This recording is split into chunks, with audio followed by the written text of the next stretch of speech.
ఇరాన్కు Trump మరోసారి warning ఇచ్చారు. అమెరికాతో ఒప్పందం చేసుకునేంత వరకు ఇరాన్పై ఆంక్షల్ని ఎత్తివేయబోమన్న ట్రంప్ చర్చలు విఫలమైతే బలప్రయోగం తప్పదని హెచ్చరించారు. అగ్రిమెంట్ కుదరకపోతే స్తంభింపజేసిన ఆస్తుల్ని విడుదల చేయబోమని ప్రకటించారు.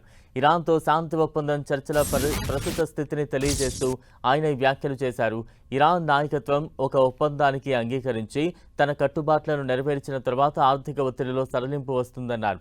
ఒప్పందం కుదిరితే యురేనియం నిల్వల్ని నాశనం చేయడానికి ఇరాన్తో అమెరికా కలిసి పనిచేస్తుందన్నారు. ఒకవేళ చర్చలు విఫలమైతే బలప్రయోగానికి అమెరికా సిద్ధమవుతుందని ట్రంప్ హెచ్చరించారు. మరోవైపు ఇరాన్ అణ్వాయుధం తయారు చేయకుండా తాను ఆపుతున్నట్లు తెలిపారు ట్రంప్. ఇరాన్ ప్రమాదకరమైన దేశమని, ఒకవేళ అణ్వాయుధం ఉంటే వాళ్లు ప్రపంచాన్ని నాశనం చేస్తారన్నారు. వాళ్లు వెర్రివాళ్లని వ్యాఖ్యానించారు. తాను చర్చలతో సమస్యను పరిష్కరించాలనుకుంటున్నట్లు చెప్పారు. తనకు సుదీర్ఘ యుద్ధాలు ఇష్టముండవని, ఇరాన్తో సంఘర్షణ ఎక్కువ కాలం ఉండేది కాదని అన్నారు.